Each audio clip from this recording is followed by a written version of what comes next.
Well, see, the question is a polite version of this.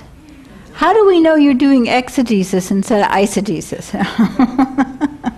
Well, here's what I want to say in response to the general issue. The general issue. Everybody who reads a story engages that story and brings something of his own mind, experience, personality into it. It's unavoidable. And there is no way, see, the exegesis of a story is not like philosophy. I'm a philosopher. Here's what philosophers like to do. Premise 1, 2, 3, 4, therefore the conclusion. Got it? No way out for you, accept my conclusion or you're dead. But you can't deal with stories in that way. See, stories aren't like that. You can't make a compelling case that only one interpretation is right and all the other ones are wrong. I mean, you can rule some out definitively. You can rule some interpretations out definitively.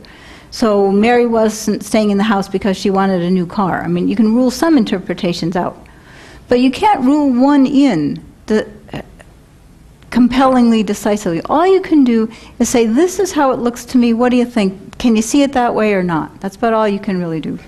Now, here's what I have to say in my behalf in this case of Mary. Okay, so we got these two women in what must have been a fairly small house. And the big thing in their life, which swamps everything on the radar screen, which is driving everything else out of attention, is Lazarus died, Jesus didn't come. That's it. That's the main focus. That is where their obsessive interest is at the moment. Okay, now somehow information comes to this house that Jesus is on the road coming to them.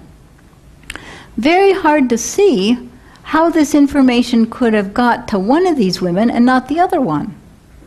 Or hard to understand how, even if they lived in a mansion and Mary was in the basement and Martha was in the attic, Martha wouldn't have mentioned this fact, this exciting fact, to Mary as she was racing out the door. So you gotta figure what one sister knew, the other one knew too. One sister's racing out the door, and what? The other sister doesn't go with her. Oh, really? Well, why would that be?